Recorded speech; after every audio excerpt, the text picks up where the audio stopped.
Elif'in mutfağına hoş geldiniz. Bugün sizlerle pamuk gibi yumuşacık ve çok lezzetli kahvaltılık ekmek tarifini paylaşmak istiyorum. Yoğurma kabına 1 su bardağı ılık su, 1 su bardağı ılık süt, 1 paket instant maya ve 1 yemek kaşığı şeker ekleyip karıştıralım.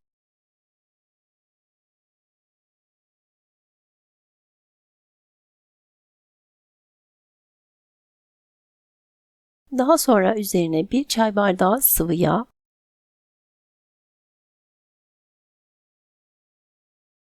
öncelikle 3 su bardağı un ekledim.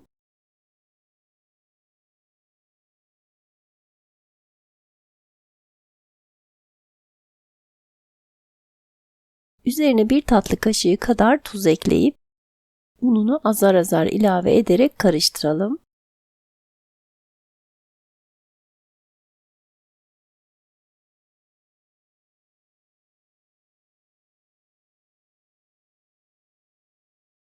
Ben toplamda 6 su bardağı un ekledim.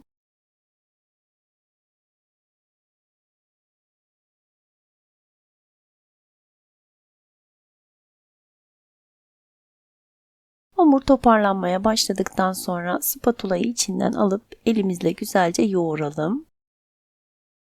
Yine azar azar ununu ekleyerek yoğuralım.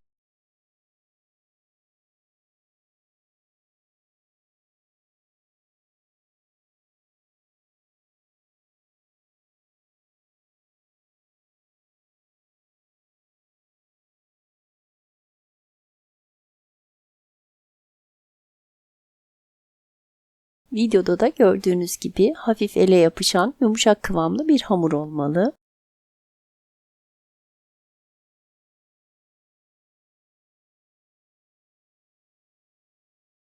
Üzerini kapatıp ılık bir ortamda 45 dakika kadar mayalanmaya bırakalım.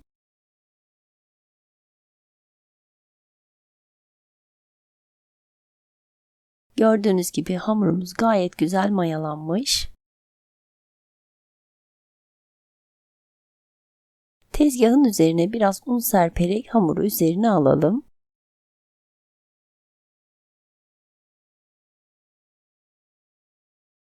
Üzerine de hafifçe un serperek elimizle bastıralım. Zaten videoda da gördüğünüz gibi yumuşak kıvamlı bir hamur olduğu için çok kolay bir şekilde açılıyor.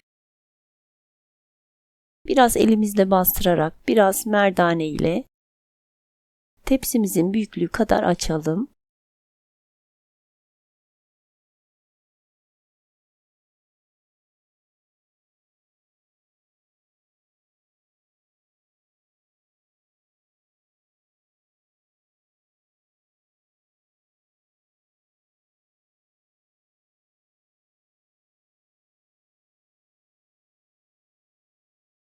Ben fırın tepsisi kullanacağım için dikdörtgen bir şekilde açtım.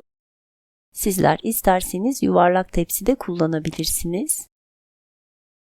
Ekmeğimizin yapımı gördüğünüz gibi bu kadar kolay.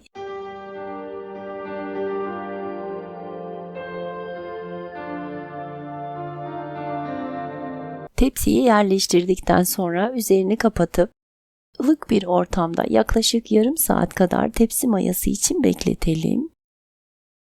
Daha sonra 1 adet yumurta sarısının üzerine 1 yemek kaşığı kadar süt ekleyip güzelce karıştıralım ve ekmeğimizin üzerine sürelim.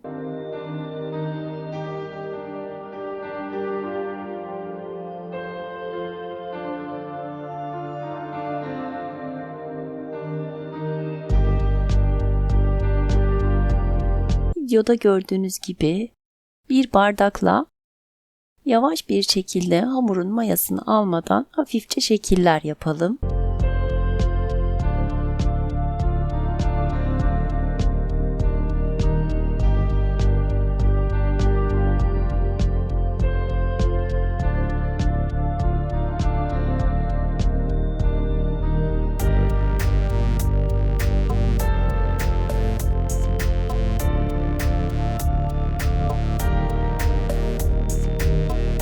Ben üzerine çörek otu ve susam serptim. Sizler isterseniz sade olarak da yapabilirsiniz.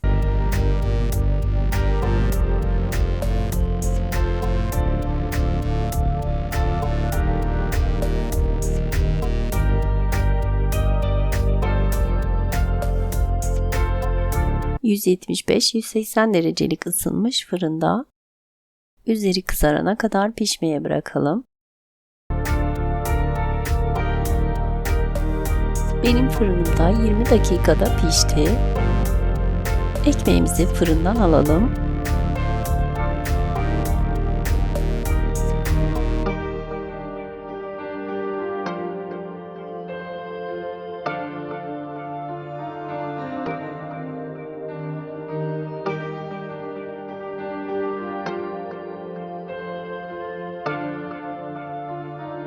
Gördüğünüz gibi altı da gayet güzel kızardı ve yumuşacık oldu.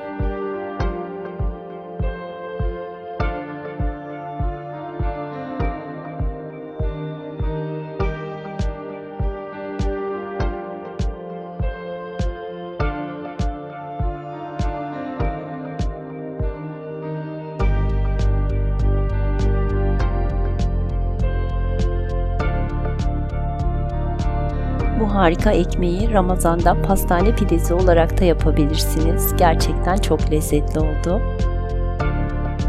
Ve yapımı da gördüğünüz gibi çok pratik. Deneyecek olanlara şimdiden afiyet olsun. Videomu buraya kadar izleyip beğendiyseniz beğeni ve yorumlarınızla ve videomun daha çok kişiye ulaşabilmesi için sosyal medya hesaplarınızdan paylaşarak bana destek olursanız çok mutlu olurum. İlginiz için ve izlediğiniz için teşekkürler.